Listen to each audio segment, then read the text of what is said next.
태양계에서 가장 무서운 행성이자 논란이 가장 많은 행성입니다. 이곳의 인류는 지구의 248년과 맞먹으며 사람이 서 있으면 단 0.5초 만에 얼어붙어 가루가 될 정도입니다. 하지만 2006년 천문학자들은 갑자기 입장을 바꾸어 명왕성이 더 이상 행성이 아니라고 발표했습니다. 하지만 그들은 명왕성을 과소평가했습니다. 명왕성이 행성 지위를 박탈당한 바로 그해, 나사는 뉴호라이즌스 5 탐사선을 발사했습니다. 인류 역사상 처음으로 가까운 거리에서 이 전직 행성의 진면목을 밝혀낸 것입니다. 그리고 이 탐사선이 가져온 발견은 모두를 깜짝 놀라게 했습니다. 명왕성은 이전에 판단했던 것처럼 단순한 돌덩어리가 아니었기 때문입니다. 그곳은 우리가 상상했던 것보다 훨씬 더 놀라운 곳이었습니다. 비록 더 이상 행성은 아닐지 모르지만 태양계에서 가장 생동감 넘치고 가장 신비로운 장소 중 하나입니다. 여러분은 이렇게 물으실 수도 있습니다. 애초에 명왕성은 왜 강등된 것일까요? 이유는 아주 간단합니다. 인류가 태양계 전체를 정의하는 기준이 끊임없이 변해왔기 때문입니다. 게다가 이러한 변화는 여러분이 생각하는 것보다 훨씬 일찍 일어났습니다. 예를 들어 19세기, 현대 천문학이 본격적으로 발전하기 시작했을 때 태양계에는 한때 20개가 넘는 행성이 있었습니다. 누군가 새로운 위성이나 조금 큰 소행성이라도 발견하면 즉시 새로운 행성이라고 발표하곤 했습니다. 그러다 어느 시점에 이르러 이러한 혼란스러운 상황을 바로잡아야만 했습니다. 그래서 천문학계는 엄격한 행성 판정 기준을 만들기 시작했습니다. 이 과정은 오늘날까지 계속되고 있습니다. 1930년 독학으로 천문학자가 된 망원경 제작자 클라이드 톰보는 가상의 X행성을 찾는 임무를 맡았습니다. 당시 천문학자들은 태양계 가장자리에 미지의 천체가 있어 해왕성과 천왕성의 궤도를 간섭하고 있다고 생각했습니다. 10개월의 관측 끝에 톰보는 마침내 해왕성 바구주에서 천천히 움직이는 희미한 빛의 점을 발견했습니다. 그는 본래 새로운 행성을 찾으려 했던 것이고 당시의 기준으로 볼 때 그는 확실히 행성을 찾은 것이었습니다. 비록 19세기의 혼란 이후 행성의 기준이 엄격해지긴 했지만 1930년 당시의 판정 규칙은 단 두 가지뿐이었습니다. 첫째, 천체는 반드시 태양 주위를 공전해야 합니다. 위성이 행성으로 간주되지 않는 이유가 바로 이것입니다. 위성은 행성 주위를 돌기 때문이죠. 둘째, 천체는 자신의 궤도 영역에서 유일무이해야 합니다. 소행성이 행성이 될 수 없는 이유입니다. 같은 영역에 비슷한 수많은 천체가 있기 때문입니다. 당시의 관측 수준에서 볼 때 명왕성은 이 두 가지 기준에 완벽하게 부합했습니다. 명왕성은 태양계 가장자리에서 유일하게 밝은 천체로 보였습니다. 하지만 안타깝게도 사실은 그렇지 않았습니다. 진정한 전환점은 2006년에 찾아왔습니다. 천문학자들은 행성의 정의를 새롭게 갱신하며 세 번째 핵심 기준을 추가했습니다. 행성은 궤도 주변의 다른 비슷한 천체들을 깨끗하게 치울 수 있을 만큼 충분한 질량을 가져야 한다는 것입니다. 다시 말해 우주 진공 청소기처럼 공전하는 과정에서 궤도상의 잔해와 먼지를 모두 흡수하여 자신의 궤도에서 절대적인 지배자가 되어야 한다는 뜻입니다. 그러나 밝혀진 바에 따르면 명왕성은 텅 빈 우주 공간을 홀로 항해하고 있는 것이 아니었습니다. 사실 명왕성은 카이퍼대의 평범한 일원일 뿐이었습니다. 카이퍼대는 태양계 외곽의 거대한 천체 무리띠로 태양계의 쓰레기장이라 부를 수 있습니다. 태양계의 암석 행성이나 가스 행성을 형성하지 못한 물질들이 결국 이곳에 모여 이러한 띠를 형성한 것입니다. 더 중요한 사실은 명왕성이 카이퍼대에서 가장 큰 천체조차 아니라는 것입니다. 그저 가장 밝은 천체일 뿐입니다. 이것이 바로 우리가 명왕성을 가장 먼저 발견하고 그곳의 유일한 천체라고 착각했던 이유입니다. 명왕성은 태양계에서 반사율이 가장 높은 천체 중 하나입니다. 반사율이 명왕성보다 높은 것은 금성과 목성뿐인데 이 두 행성은 주로 두꺼운 구름층을 통해 빛을 반사합니다. 그래서 멀리서 보면 명왕성이 실제보다 훨씬 커 보이는 것입니다. 하지만 명왕성도 항상 카이퍼대에 머무는 것은 아닙니다. 명왕성의 궤도는 극도로 기이하여 형태가 아주 길쭉합니다. 때로는 해왕성보다 태양에 더 가까워질 때도 있으며 그 거리는 천왕성과 거의 비슷할 정도입니다. 그뿐만 아니라 그 궤도 또한 기울어져 있습니다. 태양계에서 거의 모든 천체는 원반처럼 같은 평면 위를 공전합니다. 하지만 명왕성의 궤도는 이 평면에 비해 17도나 기울어져 있습니다. 그래서 명왕성은 거의 항상 이 원반의 위 혹은 아래에서 공전합니다. 물론 우리는 이를 전혀 알아차릴 수 없습니다. 명왕성이 태양을 한 바퀴 공전하는 데는 무려 248년이 걸리기 때문입니다. 그러니 명왕성은 확실히 행성은 아니지만 아주 기이한 녀석임은 분명합니다. 그리고 기이한 존재는 종종 각별히 매력적이죠. 이것이 바로 존스 홉킨스 대학교의 엔지니어들이 뉴 호라이즌스 탐사선을 제작한 이유입니다. 도대체 이 천체가 얼마나 기이한지 보고 싶었던 것입니다. 공교롭게도 나사가 뉴 호라이즌스5를 발사한 해는 마침 명왕성이 강등된 2006년이었습니다. 이번 임무의 가장 큰 난관은 명왕성까지의 거리가 너무 멀다는 것이었습니다. 평생을 기다릴 수는 없었으니까요. 그래서 그들은 무게가 약 450 KI로 KAAM에 불과한 뉴 호라이즌스5를 당시 가장 강력했던 아틀라스 V 로켓에 탑재했습니다. 여기에 5개의 보조 추진기까지 추가로 부착해 총 추력은 약 900톤에 달했습니다. 뉴 호라이즌스5는 엄청난 속도로 지구를 떠났고 단 9시간 만에 달을 지나쳤습니다. 아폴로 달 탐사 임무보다 약 10배나 빠른 속도였습니다. 우주를 비행한 지 불과 1년 후 탐사선은 목성 근처에 도착했습니다. 나사는 이 기회를 빌려 탐사선의 촬영 시스템을 테스트했습니다.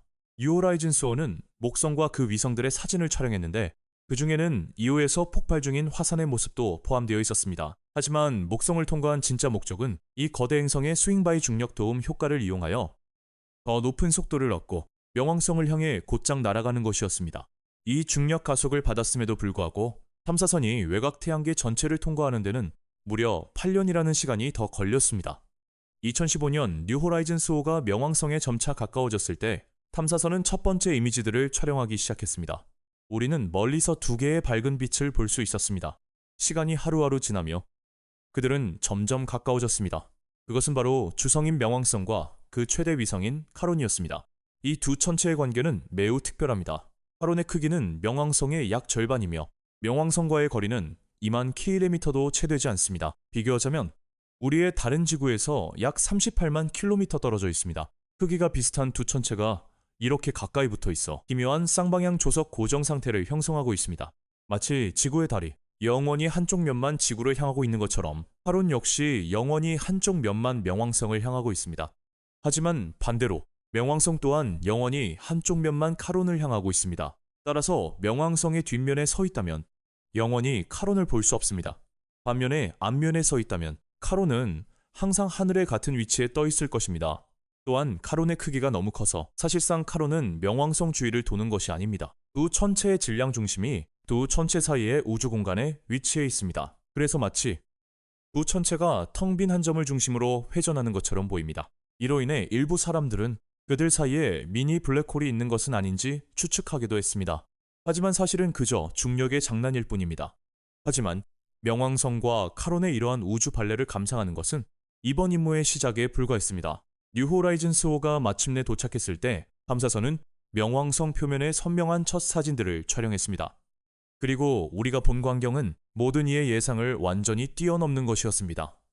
만약 여러분이 명왕성을 차갑고 거대한 푸른색 공이라고만 생각하셨다면 그것은 착각입니다. 명왕성의 표면은 짙은 붉은색, 옅은 푸른색, 밝은 노란색과 짙은 주황색 등 다채로운 색을 띠고 있었습니다. 가장 먼저 식별된 눈에 띄는 특징은 거대하고 밝은 하트 모양의 지역이었습니다. 이는 지대가 낮은 얼음 평원으로 이루어져 있습니다. 가장 흥미로운 점은 이 하트 모양의 좌우 양쪽이 완전히 다른 지형을 가지고 있다는 것입니다. 뉴 호라이즌스5 카메라를 향하고 있는 절반은 평탄하고 매끄러웠습니다. 우리는 이곳을 스푸트니크 평원이라고 부르며 면적은 미국의 텍사스주와 거의 비슷합니다. 가장 놀라운 것은 이 지역에 소행성 충돌구의 흔적이 전혀 없다는 점입니다. 이는 곧 이곳이 지질학적으로 매우 활발한 활동을 하는 지역임을 의미합니다. 충돌로 남은 어떠한 흔적도 금세 지워져 버리기 때문입니다. 하트 모양 지역의 위쪽 가장자리에는 아주 독특한 무늬가 관찰되었습니다. 이것은 빙하가 고지대 산맥에서 아래로 흘러내려 얼어붙은 평원으로 모여들면서 남긴 흔적입니다.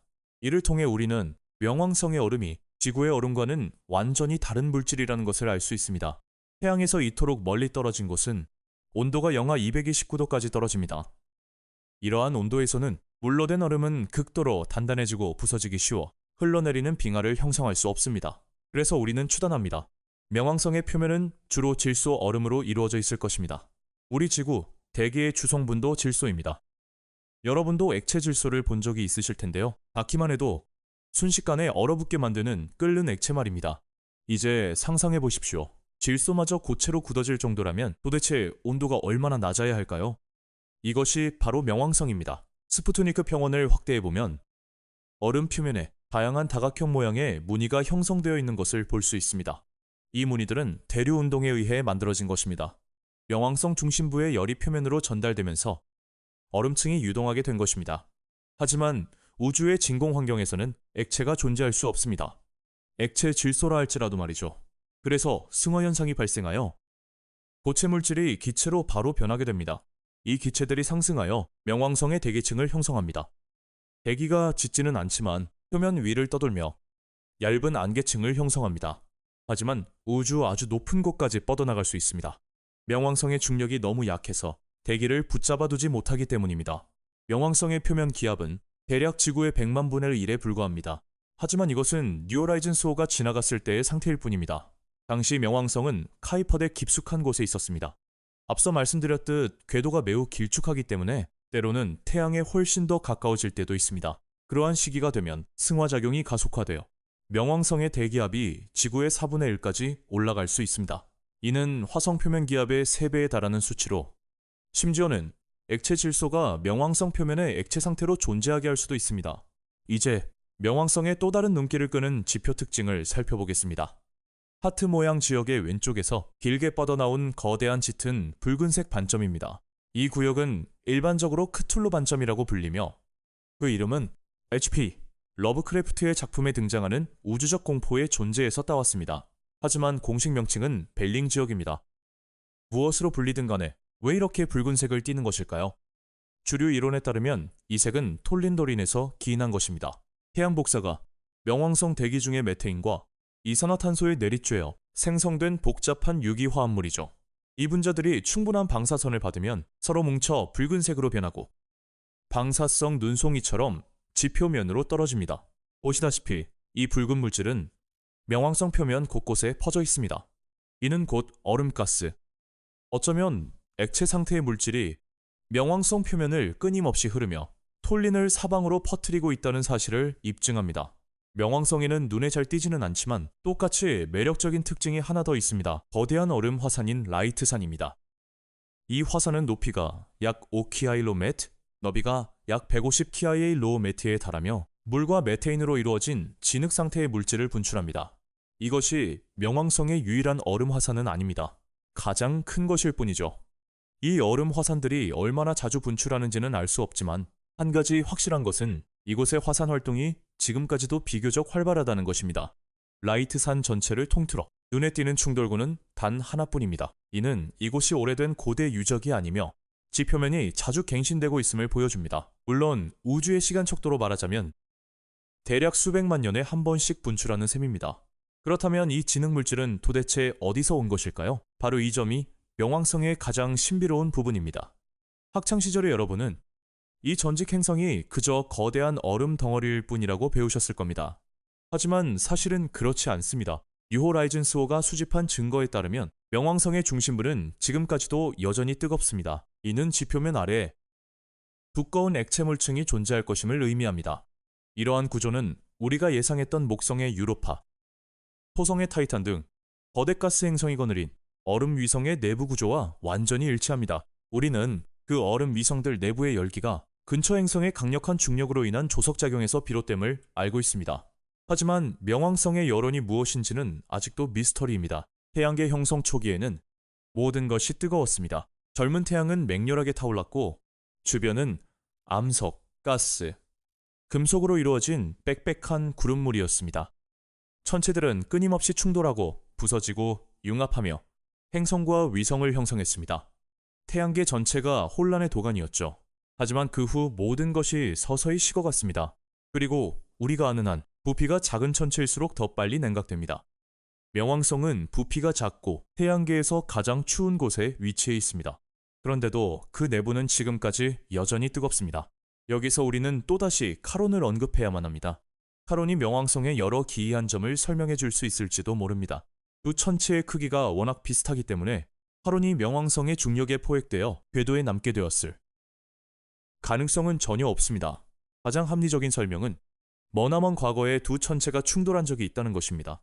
그리고 부서지지도 융합되지도 않은 채 오히려 수억 년 동안 이어지는 궤도 줄다리기에 빠지게 된 것입니다. 그 충돌에서 방출된 에너지와 두 천체 사이의 중력작용이 명왕성에 새로운 활력을 불어넣었을 것입니다.